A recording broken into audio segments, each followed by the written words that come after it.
अस्सलामुअलैकुम मेरी YouTube family, कैसे हैं आप सब लोग। क्या चल रहा है ज़िंदगानी में। तो अल्हम्दुलिल्लाह मेरी ज़िंदगानी में तो सब कुछ टिप टॉप चल रहा है। अल्लाह का बहुत करम, बहुत एहसान है कि सब कुछ बहुत अच्छा चल रहा है। और मेरी दुआ है अल्लाह ताला से कि जो लोग मेरे व्लॉग देख रहे हैं और जो लोग नहीं भी देखते, अल्लाह ताला उन सब की ज़िंदगियों में आसानियाँ पैदा करें, उन सब की दिली ख्वाहिशात को अल्लाह ताला पूरा कर दें। तो जनाब, सुबह का आगाज़ हो चुका है नमाज फ़जर के बाद, और फिर जब बच्चों के जाने का टाइम होता है, स्कूल वगैरह या यूनी वगैरह जाने का टाइम होता है, तो बस ये वो टाइम था। बेटे के लिए मैं पराठा बना रही थी। और सुबह का टाइम जो होता है बहुत टफ़ होता है, यानी इतने नखरे करते हैं ना नाश्ता करने में, ये लोग इतना नखरे करते हैं कि बस मिन्नतें करनी पड़ती हैं इनकी कि भाई खा लो, खाना बहुत ज़रूरी है, नाश्ता बहुत ज़रूरी है। लेकिन आजकल के बच्चे जो हैं बस वो बिगड़ गए हैं।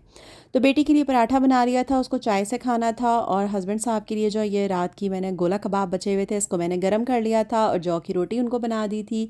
तो उनको ये नाश्ता दे दिया था। मैंने ख़ुद नाश्ता नहीं किया था क्योंकि मुझे जिम जाना था। अगर मैं खा लेती तो फिर मैं जिम नहीं जा सकती थी। उसके बाद मैं जिम चली गई। जिम से फ़ारिग होने के बाद मैंने परी को स्कूल से लिया। स्कूल से लेती हुई फिर मैं घर आई हूँ। और घर आकर जब तक जो है वो फ़्रेश हो रही थी, मैंने नमाज़ वग़ैरह पढ़कर फ़ारिग हुई। और उसके बाद मैंने अपना और उसके लिए नाश्ता प्लस लंच बनाना शुरू कर दिया था। तो उसको रोटी खानी थी तली हुई, तो रात की रोटी थी, तो मैंने उसको थोड़ा सा देसी घी लगा के इसको ये फ्राई कर दिया था। और अपने लिए मैंने ब्राउन ब्रेड को थोड़ा सा सेक लिया था। और अंडे लाजमी मेरे नाश्ते में होते हैं, आप लोगों को पता है। तो बस फिर मैंने 2 अंडे अपने लिए फ़्राई कर लिए थे। थोड़ी सी पिसी हुई मिर्च, थोड़ी सी कुटी हुई मिर्च डालकर जो फ्राई कर लिए थे। इस तरह मुझे बहुत अच्छा लगता है ना अंडा इस तरह से खाना। काली मिर्च वाला भी अच्छा लगता है, लेकिन बस कुटी मिर्च और पिसी मिर्च डालकर थोड़ा सा पलट दो ना, बड़ा ज़बरदस्त लगता है। और जो ये जर्दी है ये कच्ची होनी चाहिए, मतलब अगर ये पक जाती ना तो ऐसा दिल उदास सा हो जाता है कि बस ये क्या हो गया मेरे नाश्ते के साथ ना, इतना दुख होता है फिर मुझे अंडा खाते हुए। खैर, नाश्ता बन चुका था और इसको फिर मैंने निकाल लिया। फिर मैंने चाय भी आज सोचा कि थोड़ी सी चाय पी ली जाए, क्योंकि सर में थोड़ा सा दर्द हो रहा था मेरे। तो मैंने कहा चलो आज मैं थोड़ी सी चाय पी ही लेती हूँ। तो आज हमारे घर जो चाय बन रही थी, मतलब एवरीडे की बनाई मैंने बच्चों के लिए, तो उनके चाय में थोड़ी सी चीनी मैंने डाल दी थी और अपने लिए मैंने थोड़ी सी फीकी निकाली थी। यानी अपनी जो कप के अंदर मैंने शुगर ऐड नहीं की थी, क्योंकि एवरीडे के अंदर ऑलरेडी थोड़ी सी शुगर मौजूद होती है। तो इस वजह से मैंने कहा कि यही काफ़ी है, और बाकी बच्चों क्या मैंने डाल दी थी। उसके बाद बेटे साहब आ गए थे दूसरे वाले, तो उनको अंडे बॉईल खाने थे। तो उनके लिए अंडे बॉईल होने के लिए रख दिए थे। मैंने कहा चलो अंडे इनके बॉईल हो रहे हैं जब तक तो भाई ये सब खा लो। उसके बाद लेकर हम गए इसे रूम में, आराम से बैठ के हमने अपना नाश्ता प्लस लंच को एंजॉय किया। क्योंकि जल्दी का टाइम होता है, ये भी जल्दी जल्दी से करके मैं चाहती हूँ कि बस मेरी बेटी ये नाश्ता करके नमाज़ पढ़ के और वो थोड़ा सा सो जाए, क्योंकि सुबह की उठी भी होती है और फिर उठने के बाद उसको फिर मदरसा होता है, ट्यूशन होता है। तो इसी के अंदर फिर उसका सारा टाइम निकल जाता है। तो ये शाम का वक्त था और बस मैं सोच रही थी कि क्या पकाना है। तो फिर मैंने कहा यार जल्दी से कुछ पकाऊं। तो कुछ चीज़ें मेरे पास नहीं थी, हरा धनिया वगैरह नहीं था, तो उसके लिए फिर मैंने फूड पांडा किया, क्योंकि जब भी घर पर कोई नहीं होता तो फिर ये फूड पांडा ही मेरे काम आता है। और मेरा एक्सपीरियंस फूड पांडा के साथ हमेशा से बहुत अच्छा रहा है। कभी ऐसा नहीं हुआ कि मुझे कोई भी चीज़ मैंने मंगाई हो या कोई मैंने सब्ज़ी मंगाई हो, चिकन मंगाया हो तो वो अच्छा ना आया हो। अल्लाह का शुक्र है, जब भी मैंने फूड पांडा से कुछ भी मंगाया तो सब कुछ बहुत अच्छा आया है।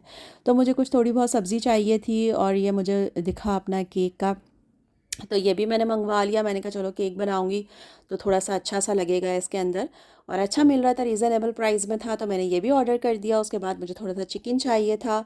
होता है वैसे तो हस्बैंड सारी चीज़ें लेकर आते हैं, बट लेकिन कभी कभी होता है ना, मुझे कुछ ऐसा रेसिपी आप लोगों के साथ शेयर करनी होती है, तो बस उसके अंदर जो है कुछ मर्ज़ी की चीज़ चाहिए होती है, लेकिन वो चीज़ मैं समझा नहीं पाती सामने वाले को कि भाई मुझे ऐसी चीज़ें चाहिए या मुझे इस तरह से कोई चीज़ ला दें। तो फिर उसके लिए मैं फूड पांडा कर लेती हूँ। तो ये सब्ज़ियाँ भी मंगवा ली थी। देखिए माशाल्लाह से कितनी फ़्रेश, हरा धनिया भी कितना फ़्रेश फ़्रेश आया था, और सारी चीज़ें बहुत अच्छी आई थी। चिकन भी बहुत अच्छी आई थी। तो हरा धनिया इतना अच्छा था कि मैंने 2 मंगवा लिए थे। मैंने कहा चलो इसको अच्छे से सेव करके रख दूँगी। उसके बाद ये मैंने पुदीना मंगवा लिया था, ये भी 2 थे। माशाल्लाह माशाल्लाह से इतने अच्छे लग रहे थे। गाजर मंगवा ली थी, ये भी देखें कितनी फ़्रेश आई हैं माशाल्लाह से। तो बस ये सारी चीज़ें जल्दी-जल्दी से मँगवाई, खीरा मँगवाया, लेमन भी मँगवा लिए थे क्योंकि मैं सोच रही थी कि अब मैं डिटॉक्स वाटर भी स्टार्ट कर दूँगी, जिम जाती हूँ तो अपना डिटॉक्स वाटर बना के लेके जाऊँगी। और उसके बाद ये मैंने चुकंदर भी मँगवा लिए थे कि जब मैं सैलेड अपने लिए बनाती हूँ तो उसके अंदर अब इसको भी मैं ऐड करूँगी। तो अगर जब भी मैं अपनी सैलेड वगैरह का भी रेसिपी आपके साथ शेयर करूँगी, डिटॉक्स वाटर की भी आपके साथ शेयर करूँगी। आलू चाहिए थे बच्चों के लिए तो वो भी मैंने मँगवा लिए। तो ये सारी चीज़ें माशाल्लाह माशाल्लाह से बहुत अच्छी आई थी। उसके बाद दिमाग में था कि खाना क्या बनाना है, खाना क्या बनाना है। तो बस मैंने सोचा चलो हड्डी गुड्डी बना लेते हैं। तो उसको मैंने निकाल के रख दिया था कि जब तक वो मेल्ट होता है तो फिर इन सारी चीज़ों को मैंने कहा अभी फ्रिज के अंदर इसको मैं ऐसे ही रख देती हूँ। और उसके बाद आराम से इसको थोड़ी देर आराम करने के बाद ना इसे निकालूंगी। निकालने के बाद इसे अच्छे से वॉश वगैरह करके फिर इसे अंदर रख दूँगी। तो अभी तो फ़िलहाल इन सब चीज़ों को मैंने ऐसे ही फ्रिज के अंदर जल्दी जल्दी से रख दिया था क्योंकि मुझे शाम में जाना भी था। मेरे भतीजे की तबीयत थोड़ी सी ठीक नहीं थी तो उसको भी देखने मुझे जाना था। तो फिर इसलिए सारे काम मैंने कहा जल्दी जल्दी से निपटा लूँ, सब कुछ जल्दी से कर लूँ। थोड़ा सा खाना भी मैंने कहा था कि बना लूँ क्योंकि मैं तो ज़ाहिर चली जाऊँगी लेकिन हस्बैंड घर में होंगे, बेटे होंगे तो वो क्या खाएंगे।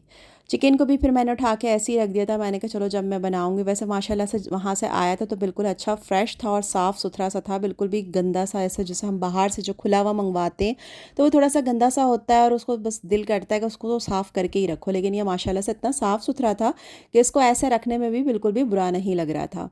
तो ये सारी चीज़ें हो गई। ये हड्डी गुड्डी का मैंने सालन बना लिया था जल्दी जल्दी से। ये देखिए माशाल्लाह से इतना अच्छा लग रहा है। ये बकरे की हड्डी गुड्डी है और ये बहुत ही अच्छी बनती है। और इसकी रेसिपी इसलिए मैंने आपके साथ शेयर नहीं की क्योंकि मेरे फर्स्ट व्लॉग के अंदर इसकी रेसिपी मौजूद है। मैं उसका लिंक जो है डिस्क्रिप्शन बॉक्स में दे दूँगी। अगर आप लोगों को रेसिपी देखनी हो तो आप लोग वहाँ से देख लीजिएगा। बहुत आसान और बहुत मज़ेदार रेसिपी ये हैगी और बहुत मज़े का ये बनता है। मेरे हस्बैंड को तो ये बहुत ही पसंद है।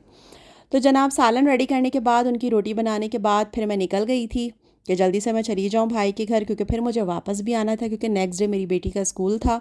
तो फिर मुझे जल्दी भी वापस आना था क्योंकि टाइम ज़्यादा हो जाता है तो फिर बच्चों की टाइमिंग ख़राब हो जाती है सोने की, तो फिर सुबह उठने में बहुत मसले करती है वो। तो बस इसलिए हम निकल गए। तो मेरे भाई के घर भी मेरे घर से ज़्यादा दूर नहीं है, करीब में है, इतना ज़्यादा डिस्टेंस नहीं है। बस जल्दी जल्दी से हम वहाँ पर पहुँचे। तो ये देखें, तो बस वहाँ पहुँच कर बस ये था कि जल्दी से डोर खुल जाए क्योंकि स्नैचिंग का बहुत ही डर होता है। एक अजीब सा खौफ बैठ गया है कराची वालों के दिमागों में कि ऐसा लगता है अब कोई पीछे से आया और अब कोई पीछे से आया। तो बस वहाँ पहुँच गए जल्दी से। खाना वगैरह भाभी ने जो है वो बना के रखा हुआ था और माशाल्लाह से खाना वगैरह बहुत मज़े का था। तो हमने खाने को अपने एंजॉय किया। उसके बाद मैंने अपने भतीजों के साथ बहुत मज़े किए, भतीजी के साथ मज़े किए और ये मेरी बेटी अपने देखें कैसे एंजॉय कर रही है। उसके बाद कॉफ़ी पी, घर आ गए और थक गई थी, फिर बेटी को सुलाया और इसी तरीके से सारे दिन का जो है अख्तिताम हो गया। तो कैसा लगा व्लॉग आप लोगों को ज़रूर मुझे बताइएगा। और जो लोग चैनल पर नए हैं तो प्लीज़ सब्सक्राइब ज़रूर कर लीजिएगा क्योंकि मेरे ज़्यादातर व्लॉग जो हैं जिन्होंने सब्सक्राइब नहीं किया हुआ वो लोग देख रहे हैं। अगर आप लोग सब्सक्राइब कर देंगे तो आप लोगों का कुछ नहीं जाएगा। तो प्लीज़ चैनल को सब्सक्राइब ज़रूर ज़रूर ज़रूर कर लीजिएगा और लाइक भी ज़रूर कर दीजिएगा और लिंक को फैमिली एंड फ्रेंड्स के साथ शेयर भी कर लीजिएगा। तो जनाब अपना बहुत सारा ख्याल रखिएगा, दुआओं में याद रखिएगा। अल्लाह हाफ़िज़।